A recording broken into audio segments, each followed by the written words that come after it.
We did take the opportunity this morning to rework our long settled plans for how we were going to do this event today, and I've completely followed the suggestions of David, so you're going to have the success of his ideas about how we would do this. I will basically take the opportunity to present to you something new under the sun in Europe. It's called the European Research Council, and then David will speak, and one of the highlights, I hope, of what he will say, it will be his reference to the NSF agreement with the European Commissioner last year, which enables Americans to participate individually in ERC research projects. So to set it all up, I have a presentation, and I will walk you through the highlights of it to explain exactly what the ERC is. It's a very, very simple story, so you will rapidly grasp what we're on about. The ERC is an agency of the European Commission, so it has its seat in Brussels, where this picture is taken and where the sun always shines. It is 7 years old next year. It was created in 2007 in the so-called 7th Framework Program of the European Union, and it had a budget of 7.5 billion. And the last deadline for the very last call for this program is in about 15 days in Brussels. The governance of this new body, which was set up in 2007, was radical, to say the least, a radical departure from the past. It consists of 22 people we call the Council of the European Research Council, and these 22 individuals are researchers of international renown based all across Europe. And they decide everything strategically. They literally decide upon the names and the sizes of different programs, of instruments. They populate all the panels. They put the people into the panels to make the scientific judgments on the proposals. So an enormous responsibility and an enormous task that these 22 individuals bring to the table. Very importantly, they are not employees of the European Commission. So it's very different from what you may know from this side of the water, although, of course, you do have rotator positions at NSF.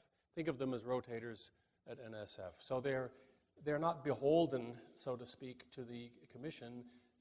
They are loyal to the community of scientists to which they also belong. Now, there are three keywords to really sum it all up about the ERC. The first is that these grants are individual. One person writes the grant and signs it no matter how much or how many people are involved in the project. So there is one person who ideally fulfills the role of the intellectual spearhead, if you will, of what's about to be attempted. The second word is excellence, which means that, and it should be self-evident, but it was very important to put it in this context because almost everything that the Commission has funded in the past has had several criteria which one had to fulfill, including, for example, added value for Europe, or including, for example, a minimum number of partners in different countries. And some of you may have had a brushing experience with one or the other of these kind of calls. They've been around for 20 years, and your experience may have been mixed due to the apparent complexity of this system viewed from without, and especially viewed from another country outside of the European Union. So excellence is simply there to say that it is only the quality of the individual and the quality of the project which is measured in this process. Puts an end to all of the discussions of further criteria in the history of funding of the Commission. So it's quite a radical political move on the part of the Commission. And next to individual and excellence is bottom-up, which means that there is no thematic set of priorities for what will be funded or what should be applied for. There is no guidance whatsoever as to what topic is viewed to be having a good chance for funding from the ERC. So it means that anybody, literally anybody from any field can apply for any subject. Of course, there are ethical checks and so on and so forth, but beyond that, more or less anything goes. So you see here the ideas program circled, and that is us. We have 15% of the budget of the 7th Framework Program. So we're a small part of what the European Commission funds, which is what allows us to be so extreme, if you will, in the simplicity of some of our positions. The European Commission can still turn around to the citizens and the taxpayers of Europe and say, look, we're funding cooperation grants, which are on thematic priorities. We're funding people grants, which are on Marie Curie fellowships. We're funding infrastructure, which is in capacities.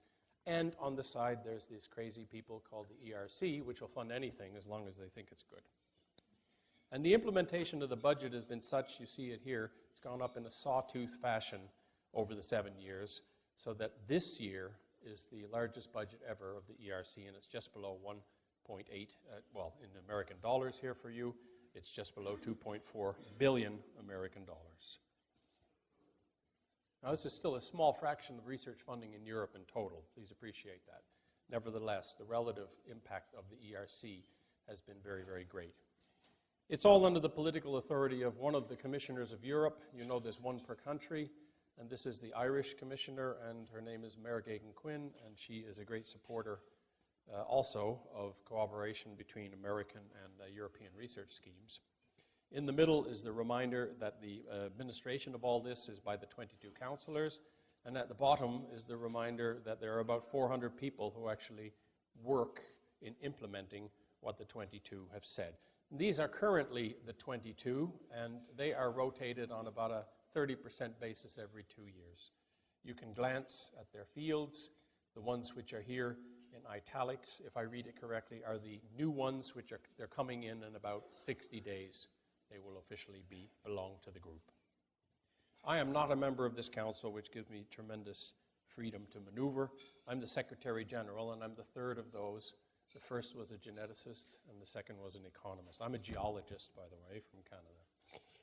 Okay, Horizon 2020 is the 8th framework program. It's going to hopefully kick in midnight sharp on the 31st of 2013, of December. It's divided up into these blocks. You see excellence science, industrial leadership, societal challenges. Those are broad, overarching thematic programs.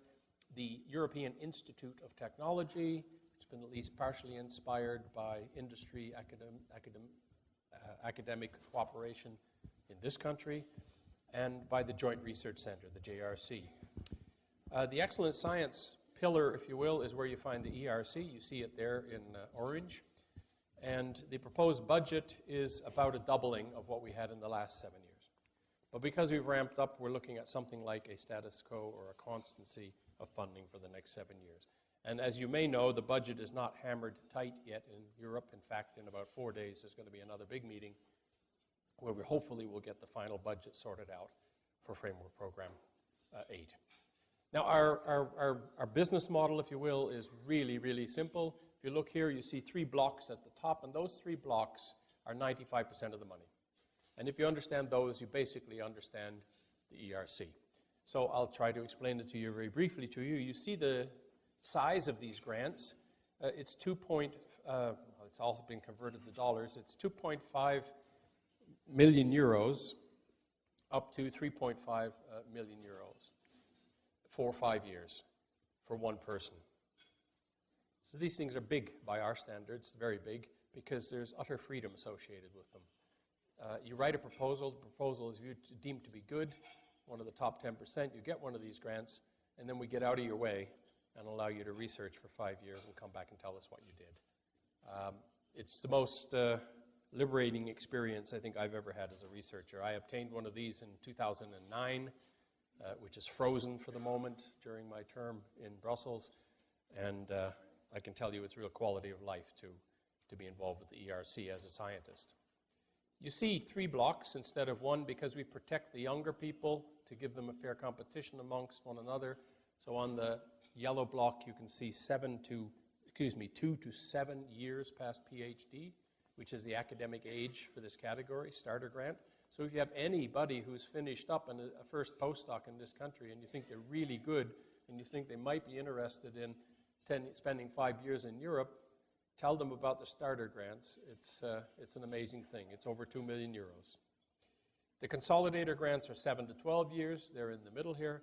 And then on the right-hand side, you see the advanced grants. We could equally well have called them the open category because anybody in the world can apply for these grants. regardless of age, nationality, country of origin, and you don't even need a PhD, legally speaking. Okay? It's a wide open competition. Down at the bottom, the synergy grants and the proof of concept. If you're interested later to the closed or to the sessions in the rooms adjacent, I'll be happy to explain them in more detail. I think right now it's not necessary. So if you come from outside of Europe to take up one of these grants, you can actually use that as an argument for a portion of your budget, especially if it's lab-based work. Then you can very easily say you need up to $500,000 in order to set up your lab in Europe. So we reach out very, very strongly to try to encourage international participation. There is one catch in all of this. You have to spend half of your time based in a European institution. And I say based because we all know what academic life is like these days. But this is the deal. It's European taxpayer money, and they've decided to draw the line in the sand at 50%.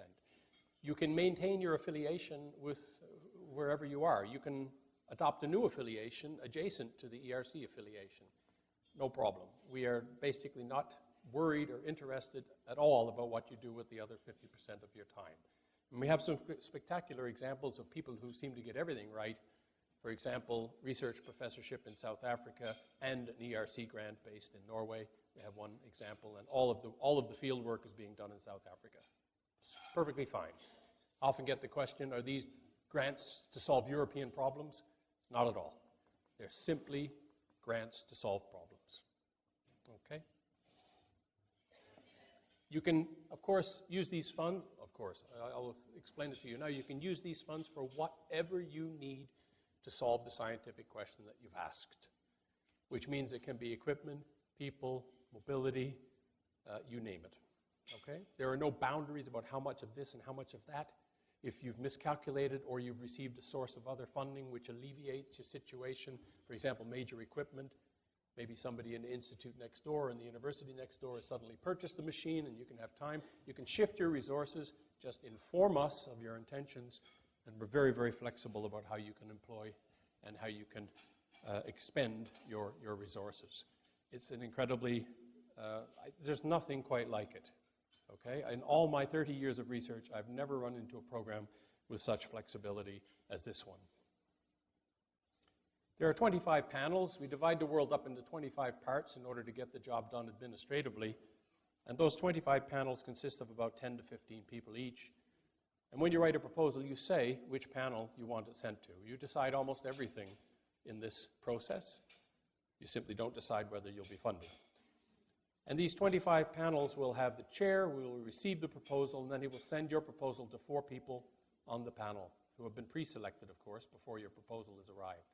So you have to hope that some expertise close enough to give your panel, your proposal, a fair shake. Does the PIs know who are members of the panel? It's like NIH versus NSF. You can retrospectively know what the entire history of the panel has been. It's all published on the internet, but you cannot know the membership of the panel of the upcoming year. You do know the name of the chair of the panel of the upcoming year. But by looking at previous years, you know what the culture, what the disciplines, what the discussion is at the table. So if you're in doubt as to where your discipline is, you can find it by example by looking at the immediate past. And about 60 or 70% of these people carry over per year. So you can estimate some of the membership of the panel, but legally you don't know any of it. If you get through the first round of evaluation, then you come to the second round, and 4 more opinions will be brought in on your proposal. These will be experts anywhere in the world. It could be the person sitting next to you. Okay? And from these 8 opinions, you will get them all back individually and collectively, and there will be evaluations of your 10-year track record, if you're senior, or your track record at all, if you're junior, and of the project. And they make very interesting reading. It's almost worth doing the whole thing just to get 8 opinions of yourself at the end of the process.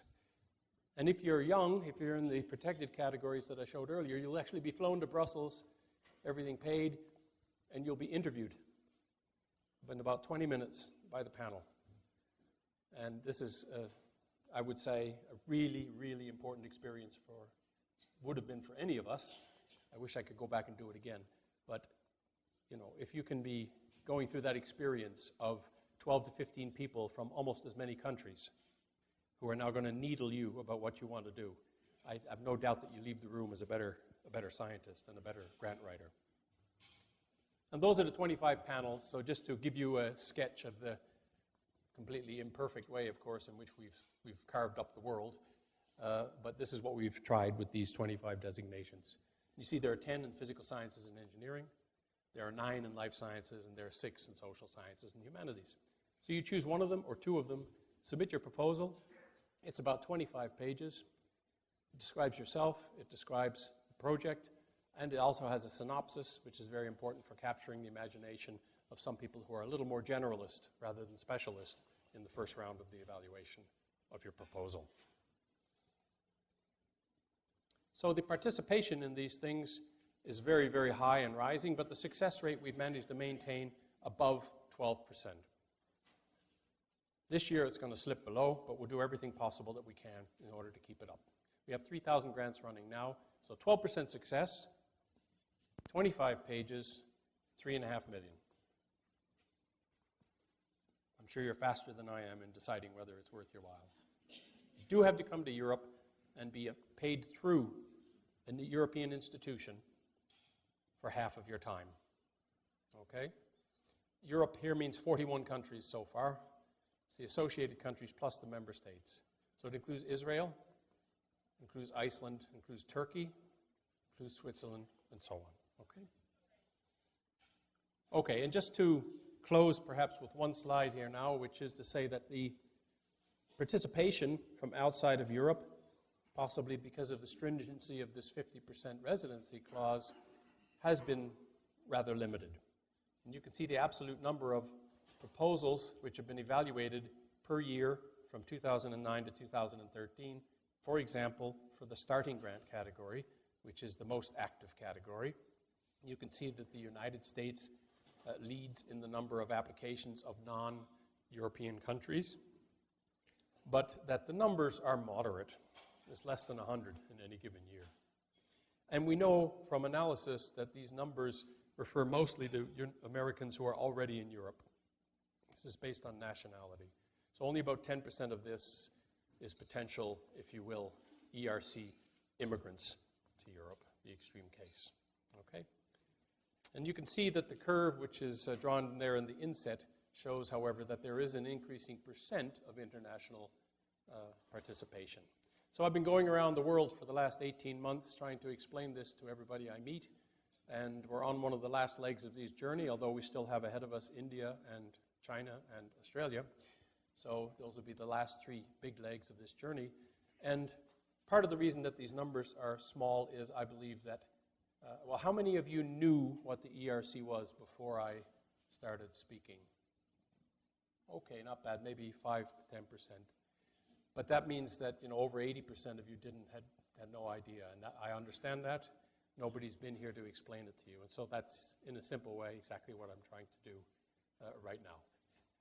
To close, I would simply say that, repeat what I said earlier, which is that we raised the interests of the director of the NSF a year or 2 ago, and as a result, there's been documents signed, which, if you do not want to write a proposal for an ERC grant, could nevertheless allow you as an NSF-funded scientist to participate with some funding from the European side in research groups if one of them strikes your fancy. Okay? And perhaps the very last point that I will say is the average grant employs about 6 people. So there's about 20,000 people now working for the ERC, if you will. These people are much more international than the actual grantees. So the coming wave is far more international, involves a lot more Americans, a lot more Chinese, a lot more Indians, and so on. And so it's clear where things are going on this front. And perhaps in response to some questions you might have, we'll get into more of the details of the impact of the creation of the ERC. But this was very much an international granting system which had to be built because, as you know, there are very powerful national players on the scene of research funding in Europe, and very good ones. And we had to sort of climb over them in a constructive way in order to make the argument for why there should be one more research council. Now, in the meantime, there's almost universal acceptance and happiness that the ERC exists. But the mere existence of the ERC is having impacts all over the map of Europe in terms of the way that national research councils are reacting and in terms of the way that governments are reacting to structural investment of funds in research and innovation. So there's plenty of stuff for discussion down the road. But just remember, without this one clause of 50% residency in Europe and administering the grant through Europe, which is forced upon us essentially by the fact that it's all European money, we're one step away from something which would be even more astounding and something which would be even more ambitious, which would be another step towards an international funding of research without any strings attached. So thank you very much for listening.